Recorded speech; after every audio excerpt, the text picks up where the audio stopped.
Yes. Hi everyone, this is Didi. And I am Fred. And this is our 36-foot floating home, SunShine. Join us as we go sailing.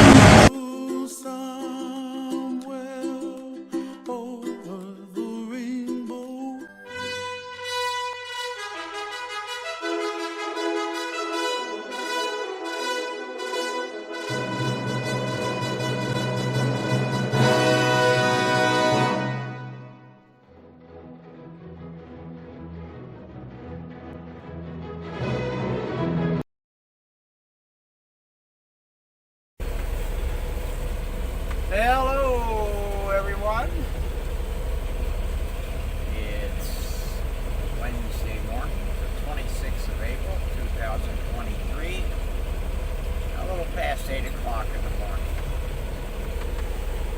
I haven't done a whole lot of videoing so far on this trip because mostly the first 5 days or so were pretty boring. Now, stopping in Galway, Sri Lanka was an emergency stop. Ran out of water, broken rigging wires, and that was the main concern.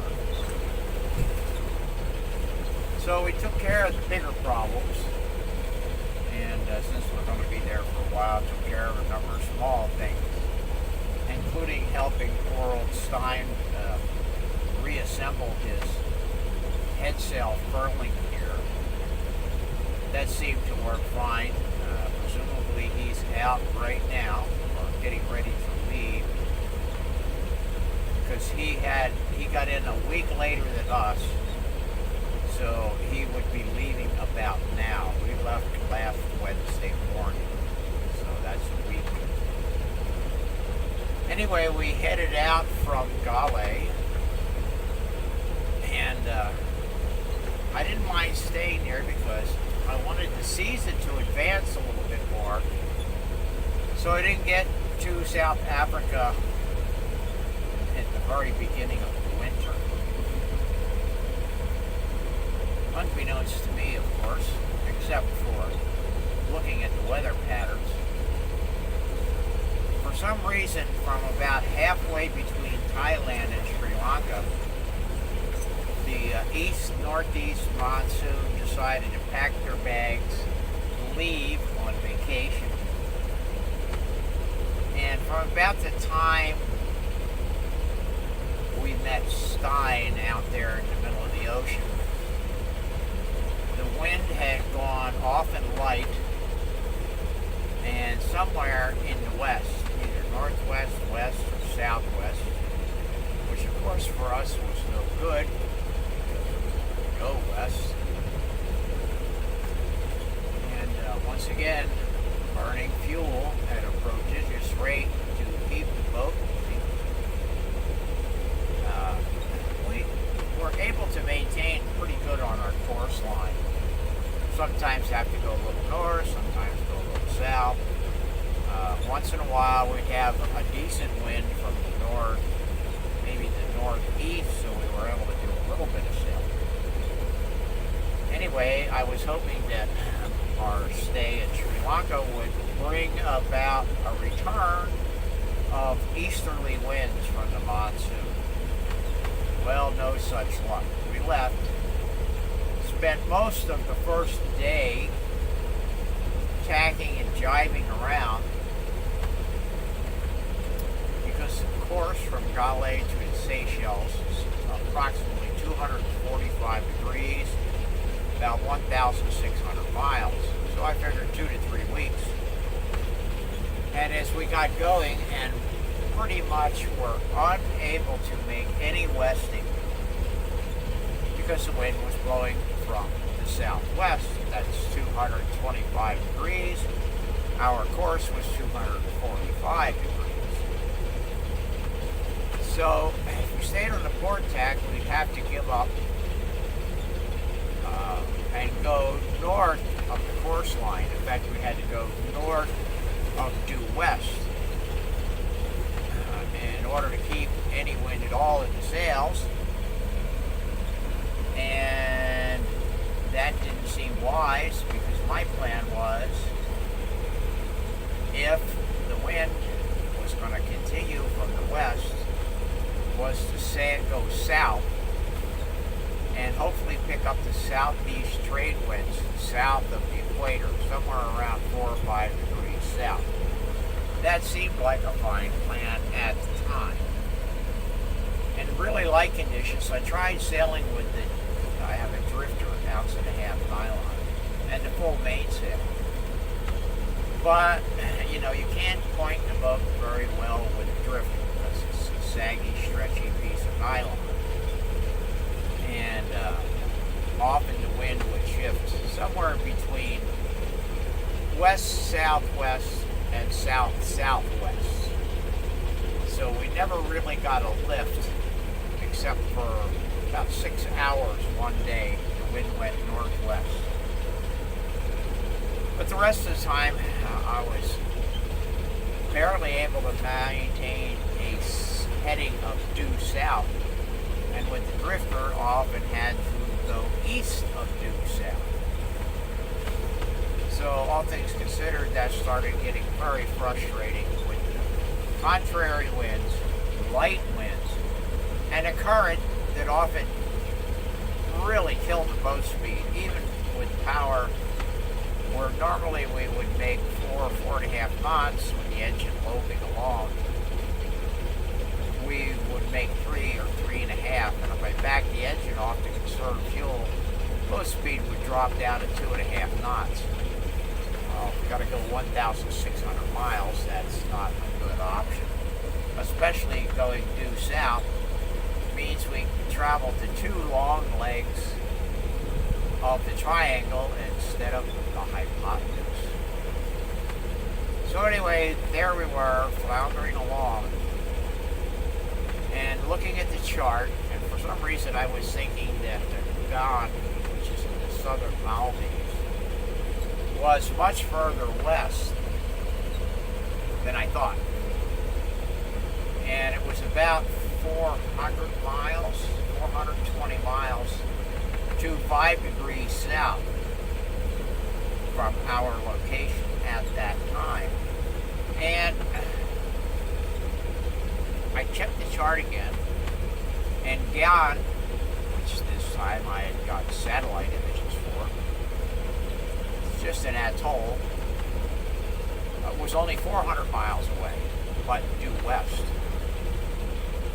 So command decision time, because we were running out of fuel, using the motor way more than I planned.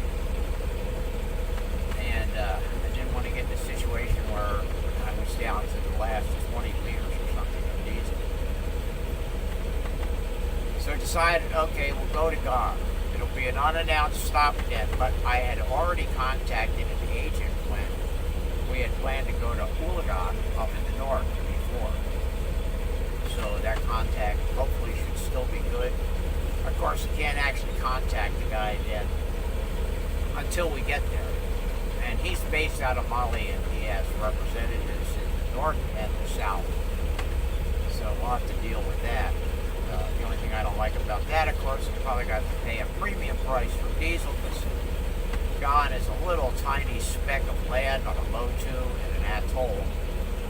And if I got to clear in, even doing the 6-day clearance, it's going to set me back almost $250 just to buy fuel at probably $1.50 a liter or something like that. Not a real exciting prospect, but not one that I had much choice in making. Anyway, so make command decision, decide, okay, we'll go to Ghan. That was alter course, turn from going more or less south to going more or less west. That was on Sunday. Late Sunday night, early Monday morning, I'm up in the cockpit and looking around, and I'm going, the motor's not running, we're trying to sail.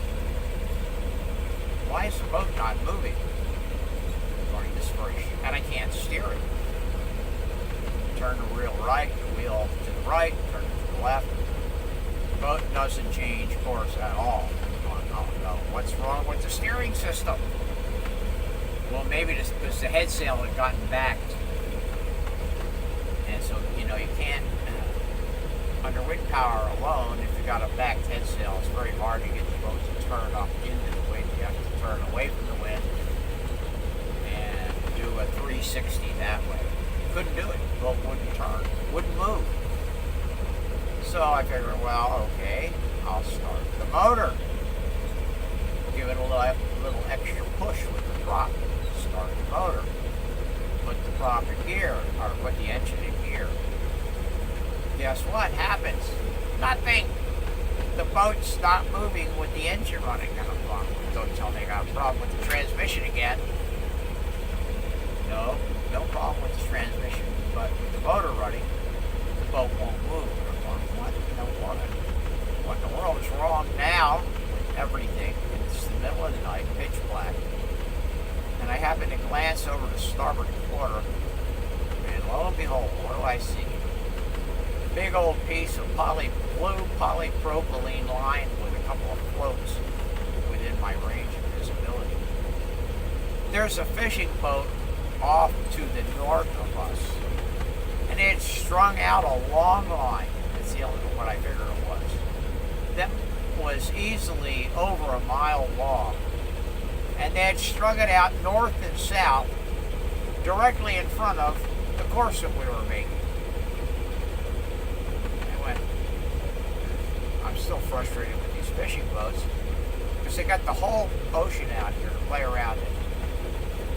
And although it hasn't been a large group of them, there's always one that's hovering around within about 10 miles or less of us. And of course they come around there wanting to mooch cigarettes and get booze and stuff, which they're willing to trade a fishing trip for, but I don't have anything to trade anymore. And Dee Dee's kind of fished out after getting that big tuna. She was eating that she salted down what she didn't eat, or what we didn't eat originally. And she was eating on that stuff for weeks afterwards. Anyway, I'm back there looking down at Sweetie up, tell her to get the boat hook. But there's no way to boat hook stop long enough to push this line down, especially under tension, below the bottom of the auxiliary rudder, which it appears that it's hooked on, not the main rudder. I'm sure glad when I was running the motor, the prop didn't get wrapped up in that line. That would have been a disaster, more than it already was. So I bring the boat hook into the cockpit because it's one of these adjustable ones. Of course, it hasn't been adjusted in years. I'm not even sure it's possible to twist it to loosen it up and stretch it out a bit further. And I'm contemplating various things like trying to hook an anchor somehow to that line and sink it enough to get it unhooked. And we're bouncing around in the waves, and the fishing boat finally takes notice of what's going on. They're maybe 1.5 miles to 2 miles away from us to the north, and they start heading back in our direction. Well, I don't know if they slacked the line or what they did, but eventually with the bouncing of the boat and pitching and heeling, the boat actually managed to free itself from the log line. And I went, phew, big sigh of relief. And then later on Monday, which I'll do in part 2, another big adventure starts. So that's it for now. That's an update. We're still heading to Gone, slowly, unfortunately. But we are getting